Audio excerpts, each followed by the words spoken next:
Happy Friday, everyone. Thank you for joining us today for a study abroad webinar for sociology majors. My name is Robert Rodriguez, and I will be hosting this webinar. And again, thank you for your time for being here today. We have an awesome presentation ready for you with some amazing guests. We have Simbi from the sociology department that will join us. And we also have Sarai Kashani, a returnee, a social major that participated in our study abroad program that will share her experience studying abroad as a social major. Who we are. Again, my name is Robert Rodriguez from the UCLA International Education Office, the one-stop shop for undergraduate study abroad opportunities. At our office, you can consult with our study abroad advisors, coordinators, and we can connect you with peers who have studied abroad themselves. Today, I will be leading this study abroad webinar for sociology majors as part of our Global Learning Opportunities Week sessions, which showcase several study abroad offerings and resources for UCLA students. This is being recorded and will be available at our on-demand session, which you can locate on our website.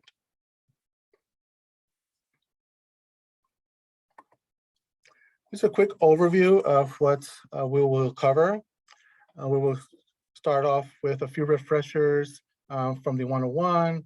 And obviously, COVID has had an impact on the entire world, and obviously the study abroad field, and we'll cover a little bit of that as well. Study abroad and COVID-19. For today's session, we'll primarily want to share that after an 18-month hiatus, as of fall 2021, study abroad programs are running in person once again, and we expect subsequent terms to run barring worsening conditions. If you'd like to learn how programs are running and what safety precautions the UC system is taking, we encourage you to check out our 15-minute presentation on COVID-19 on our Globe page that address this topic in much more detail. Passports. The pandemic has left the U.S. Department of State with an extensive backlog of passport applications. It is currently taking 4 to 5 months for U.S. citizens to get a passport. We strongly encourage students who can to apply or renew their passport now or as soon as possible to ensure they have a passport in a timely manner. A few programs will require students to secure a student visitor visa before departure to enter certain countries. This may require students to have a passport well before the departure date. This information is for U.S. citizens traveling with American passports, but similar delays may be occurring with your nationality's passport processing offices. Study Abroad 101 refreshers. Today's presentation builds on our Study Abroad 101, which we asked participants to view beforehand. We hope you all got a chance to do that.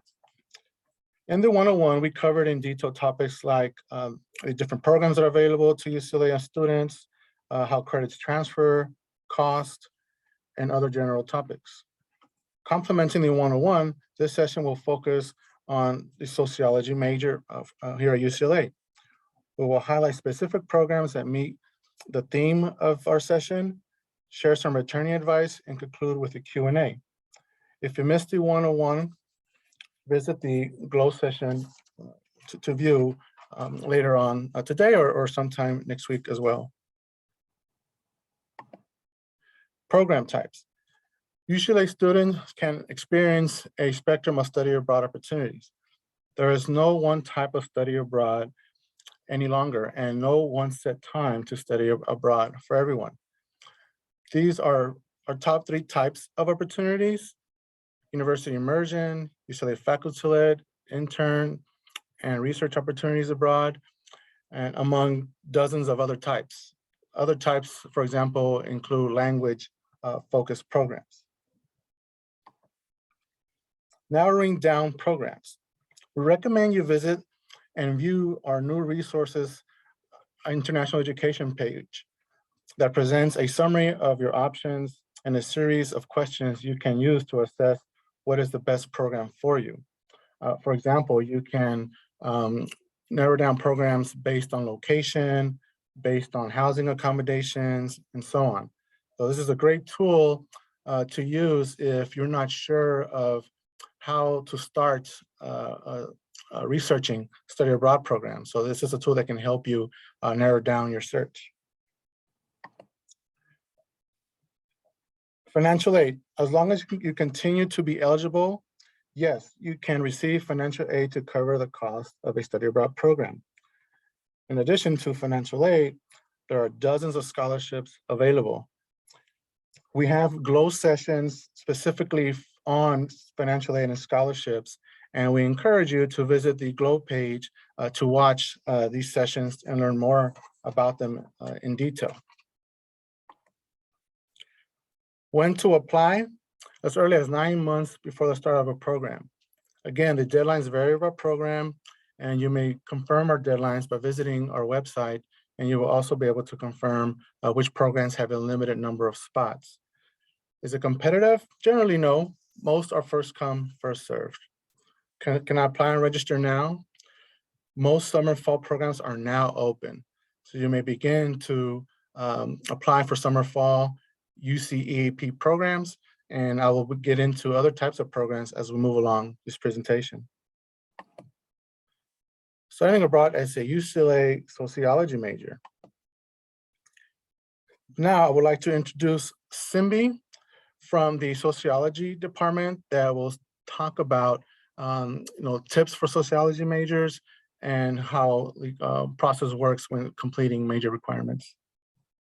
Hi, good afternoon, everyone. My name is Simbi Balanza. I'm one of the undergraduate sociology majors. Streamer Rhodes is the other undergraduate sociology major.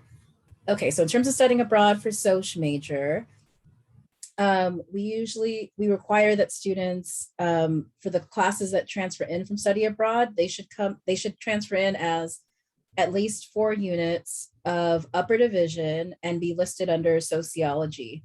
Sometimes students will come back with courses that are not listed under sociology, but they are social classes. So we ask that you keep your syllabus and or syllabi from your courses so they could be evaluated when you do return to UCLA by our vice chair. It's usually pretty straightforward. And on the IEO website, they usually have the information of if students have petitioned the class in the past, how many units the class is, the course description, and what departments the course will transfer in as. So sometimes you may have to petition upon return. And you can study abroad during any term, summer, fall, winter, spring, the full year. Most of our students end up going either summertime or fall quarter because that kind of lines up with the UCLA academic calendar. And for the spring semester abroad, it's usually our winter and spring quarters. So you might be missing 2 quarters depending on the program. But you can also reach out to us if you have any questions about study abroad or how those courses will apply towards the major. And thank you, Simbi. Yeah. Really appreciate your availability to join us today and to highlight some important facts for our students. And also I'd like to highlight the Major Academic Plan, which is a resource in which the Sociology Department has helped us develop. And with this resource, you are able to see what type of coursework, sociology coursework can be completed abroad. It's basically a guide that you can use to help you achieve securing sociology courses abroad and satisfying the sociology major requirements abroad. And at the very bottom, you'll also find contact information, which I will share again later on. So I will have a slide on sociology department contact information, and where you can locate the map. You can use your phones to scan the QR code, which will direct you to the Major Academic Plan. Please refer to this document as, like I said, as guidance, and always check with the sociology department for any questions or clarification. Keep in mind that these are only guidelines, and the sociology department may adjust or change policies at any time. Again, this is a valuable tool, And please do not hesitate to reach out if you have any questions. Studying abroad outside of major, that's definitely a possibility. Most programs are not designed around your major. You may do a combination of GEs and major requirements. You can still make progress towards your degree. For example, we have semester programs where students may take 2 sociology courses and the other 2 may be GEs. So different combinations is very much a possibility. Now we're going to get into the program introduction. These are 3 types of programs that offer sociology coursework. First being UCLA Summer Travel Study, UCLA Global Cities, and the UC Education Abroad program. So we'll begin by highlighting details regarding UCLA Travel Study. As mentioned, this is a summer-only program, and we have a sociology program based in New York. And there, as you can see, the time frame on when you can expect to be in New York from beginning to the end. Spots are given on a first-come, first-served basis. If you're able to submit your $300 deposit, that will secure your spot for the program. And the coursework that's part of the program is the SOC 191 and SOC 191R. An optional SOC 199 course is also available. Satisfies major requirements, and registration will open November 18th and will close April 2nd.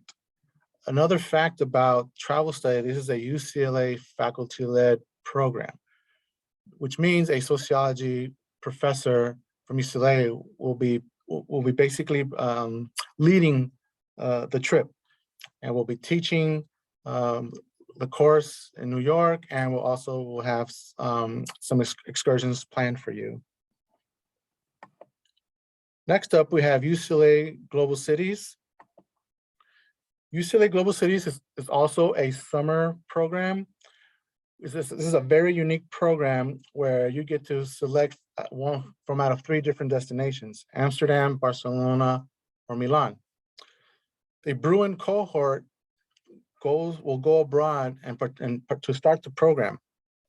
And then for session C, the Bruin cohort and the students abroad will arrive here at UCLA to participate in summer session C and later complete the program. So you will be abroad for session A and then return for session C, both cohorts, to participate and complete session C and complete the program altogether. The coursework available is Sociology 111 and Sociology 185. Registration will also open November the 18th and will close April 1st. UCEAP, as mentioned, UCEAP offers summer, fall, spring, and year-long options. UCEAP, there's about 92 different programs that offer sociology coursework. Most programs will offer multiple term options. For example, a program they offer a fall semester may also offer a spring semester and a summer and a year program. So some other programs will offer 1 term. It might be just summer. So it's important to think about when you would like to be abroad and for how long, and if the program that you're looking into will offer that opportunity. So as I mentioned, summer and fall applications are now open. Spring applications will open in January. The eligibility requirements will vary. Each program will have a specific GPA and class level that you will need to meet in order to be eligible for the program. Generally, if you meet the minimum requirements and meet all future deadlines, you should be going abroad.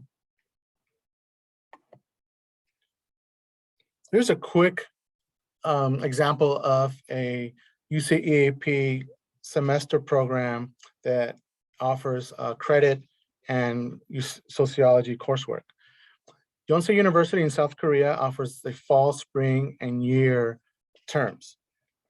There you will see a range of of months in which you can expect to be at Yonsei for a semester or a year. Credit available, GEs, major, minor, and also foreign language. Highlights include courses taught in English. There's a language buddy program with local Korean students and opportunities to volunteer in a local community and hospital. Most courses are taught in English, and that's across the board, all UCEAP programs. And here's a few of many sample courses in sociology. Sociology of family, Korean pop culture, urban sociology, gender equality, arts and society, and modern society. Here's another sample of UCEAP. If you're interested in New Zealand, also a semester program. Courses are taught in English, and there are also opportunities to volunteer in the local community. Course credit available includes GEs, major and minor requirements. Sample courses include challenging behaviors, sociology of media, Pacific studies, crime and individual differences, and sociology for Auckland.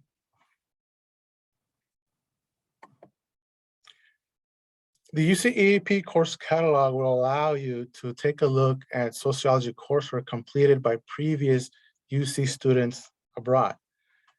Within this resource, you can select a program that you have interest in, and then you will select a subject area. In this case, you can select a sociology subject area, and then you will get a list of courses that's been previously approved for UC students to take at a specific destination.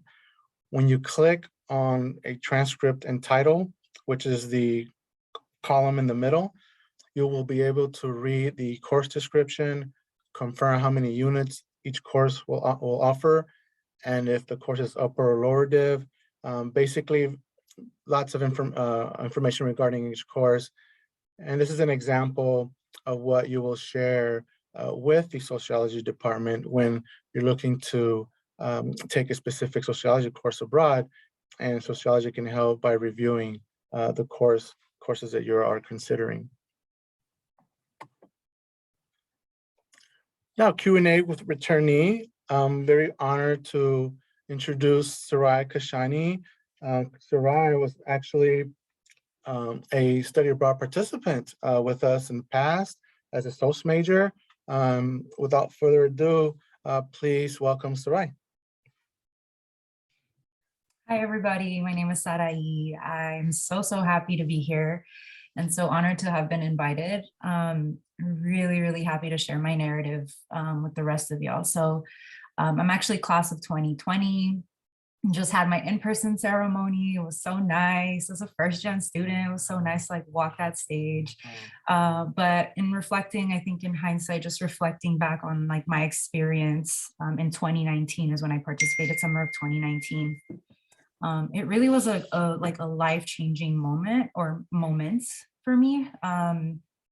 I think studying abroad ultimately opened the door to accept a position abroad in Japan. So I was actually in Japan. I was working for the Board of Education there. Ultimately, it wasn't the right fit for me, but I think had I not, and I came back home, but had I not done, I think, study abroad in the summer of 2019, I don't even think I would have taken a chance on myself. So I'll give you a little bit of background on me in case anyone identifies, but I am a first-gen student, as I mentioned, first in my family to go to college. So these things I thought were so like far-reaching for me. I never thought that I could do something like this. And let's see, trying to like think of, I wrote down some notes here. I made some of my greatest friends in the UCAP program. I still talk to them. One of them is like pursuing her, for the UCEAP, you have like different schools. So you have like people from like UC Riverside and like UC Davis and like all of like the 9 campuses. So like 2 of my best friends, like they both graduated from UC Riverside and we still keep in touch. One of them is pursuing her MSW now at CSU San Bernardino, I think. So it's like really cool that we're still in touch.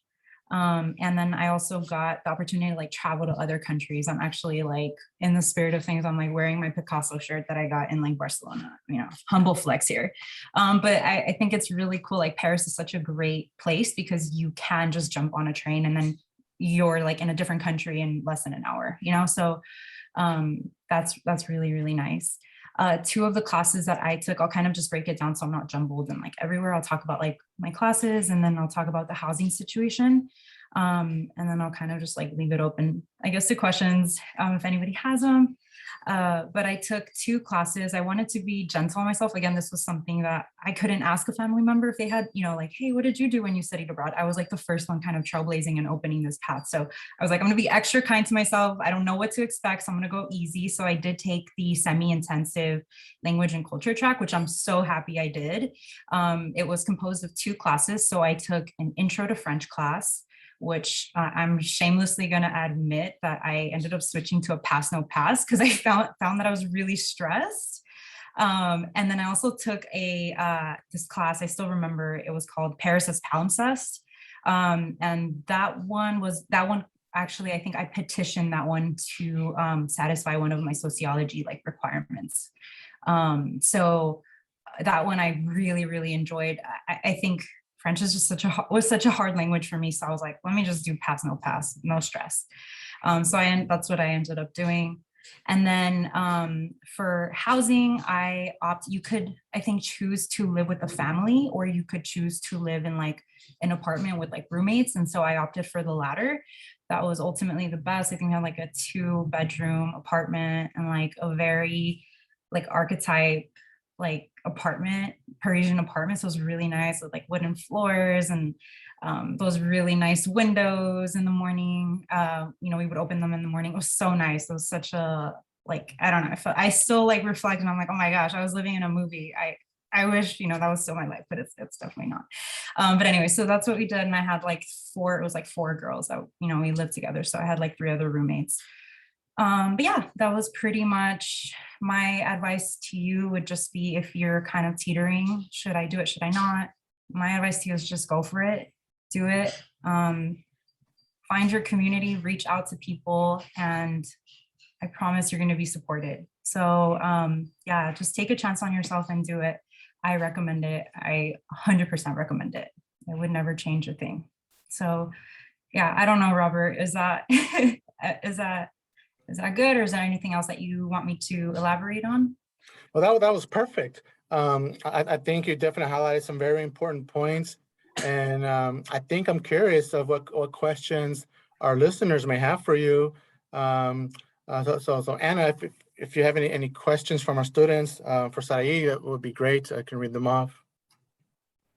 There's none yet, but I will keep an eye out. Okay. I think you may want to talk about how did you spend your free time? For example, your evenings, weekends. Sometimes students are curious about how free time is spent, sightseeing. Is there any sites that you saw that you know really stand out to you? Sure. Yeah, that's a really good question. So I think like I think there's many different ways I can answer that. Okay, what I will say is what I like about the program itself was that you were sightseeing as part of the curriculum. So like, for instance, the professor for the class that was actually still one of my most favorite classes that I've ever taken, Paris as Palimpsest, the professor incorporated sightseeing as part of the curriculum. So like we would go to sites that Napoleon directly like ordered to build, right? And so in the city, and so we would walk amongst that, and then she would give us the history of that, like the Arc de Triomphe, right? So things like that you see them in movies, you don't really know what they mean, but then they have a tremendous like historical symbolism behind them, right? So that was really, really nice. So in terms of like sightseeing, I would say don't worry, because it is going to be a part of the curriculum. And then I would say, like, I wish I would have done more sightseeing on my own time. I was so like, I wish I would have extended myself more grace. I was so pressured. I was like, I have to get straight A's. Like, I have to be that student, right? And so sometimes I would like some of my housemates or apartment mates would be like, hey, we're gonna go to Amsterdam this Saturday, do you want to come? And I'd be like, oh no, we have like a quiz coming up. So I was definitely that student. And I wish that maybe that is one thing I would change, but I would recommend, like, you have plenty of time to sightsee and to like do things that are not part of the like curriculum, if that makes any sense. Again, I think Paris is so where it is, the placement is so perfect because you can go anywhere. You can literally go anywhere. If you allocate like 2 hours for travel time, you'll be in a completely different country and experience that altogether. Yeah. Sarai, it looks like we have 3 questions for you. Yeah. The first one that we have is, did you feel that if you did not do pass or no pass, you possibly could have scored poorly in the 2 classes you took? I actually ended up finding out that I got an A in the class. I think it was like a 92, I think it was. So I think it was just me being in my head. But I would say trust yourself. Like, I trusted myself. It was a pass, no pass. I don't regret doing that. I think that took a lot of pressure off of off of me in that moment. I think, again, like, understanding that you're in a different region and a different, you might not speak French, right? Different culture entirely. And so extending yourself grace in those moments, I think is fine, right? So I don't regret switching to a pass, no pass, although I did do really well in the class. Hope that answers that question. Thank you, Sarai. And then what was the language barrier like? Oh my gosh. Want me to keep it real? I was so stressed the first time I got there. I think just culturally, right, it's different. Like, I'll give you a brief anecdote. Like, I went to the supermarket, and at the supermarket, you actually have to weigh your food, and they put a label on it rather than the cashier kind of weighing your food on the scale and then scanning it that way, right? Like we do here in the US.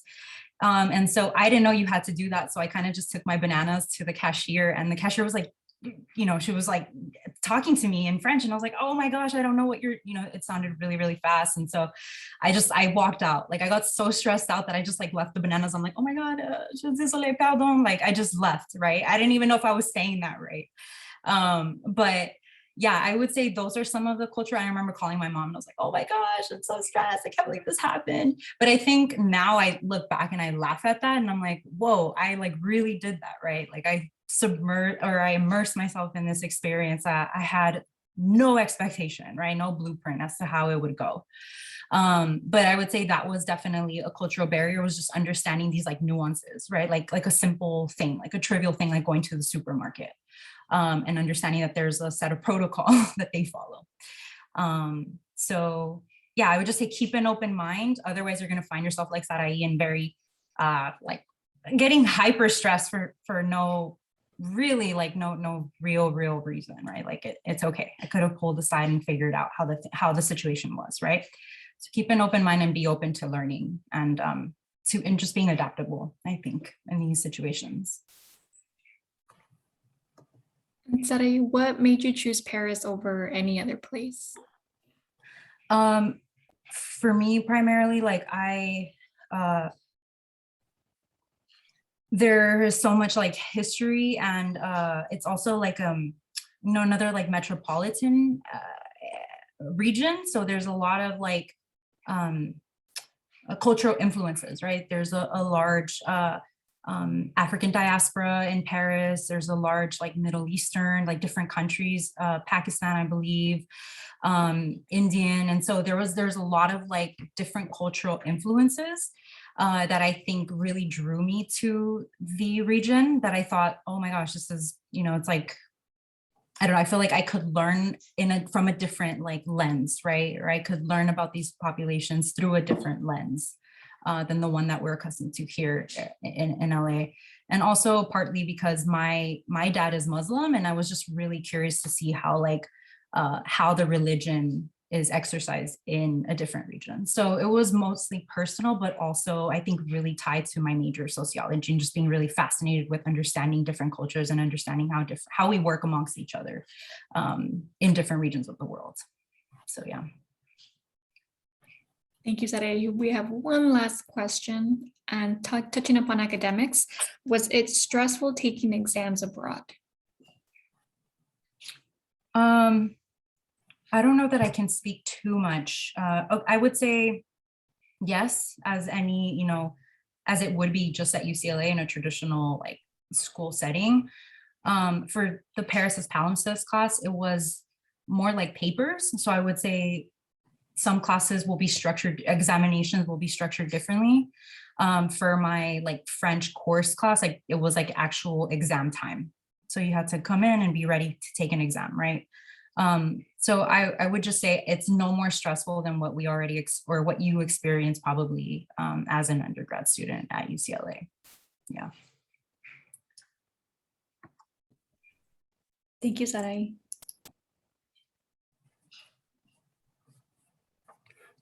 Do we have any more questions, Anna? There was one more, and how long was the program for? This one was, I believe, not 8 or 9 weeks, 8 to 10 weeks. I can't remember exactly, but it did take up like the bulk of my summer. I was there from like July, June to like August. Yeah. Well, thank you so much, Sarah. I really appreciate you sharing your experience and taking some time to help with some really good questions that we got.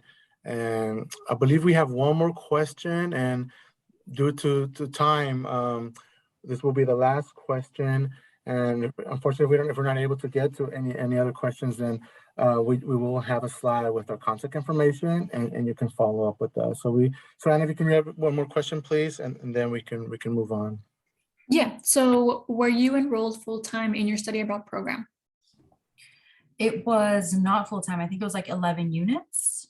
So I don't think it was full-time. Yeah, or 9 units, sorry. I think hence the semi-intensive. The intensive, I believe, is full-time. But like I mentioned, for the reasons I mentioned, I wanted to kind of like take it easy on myself and not do that. And I'm happy I ultimately did that. I think it was the best choice. Yeah. Yeah, it was 9 units, sorry. It was 5 and 4, so yeah. Thank you. You will see a QR code on the screen. You can sign up to receive study abroad program updates and communications. These updates range from scholarship opportunities to alerts on study abroad program offerings and so on. So please sign up to get some of these alerts. And here is some contact information for the sociology department. If you have any questions about the coursework, satisfying major requirements, and so on, please contact Simbi Malanza or Dreamer Rhodes. And here you will find the email address and website for sociology and office location. Again, this presentation will be uploaded to our Glow webpage, so you can view this presentation anytime after today. It should be up at the latest by Monday, so it will definitely be available for you to watch. And here is our office contact. As of now, we're only doing drop-in advising via Zoom, so our office is not open, at least not yet. So you can reach us by email, drop-in advising. We can reach out to me directly as well. You can also learn more about study abroad and see more updates by following us on social media. We have our Facebook, Instagram, and Twitter page available. And thank you all for taking the time to join us. Big thank you for Sarai for sharing her experience as a sociology major. Thank you, Simbi, for sharing what it looks like when students are looking to satisfy major requirements abroad. And thank you, Anna, for helping read off the questions, the awesome questions we got from students. And that concludes this presentation. Please have an awesome weekend. And again, if any questions come up, please feel free to reach us anytime. Thank you.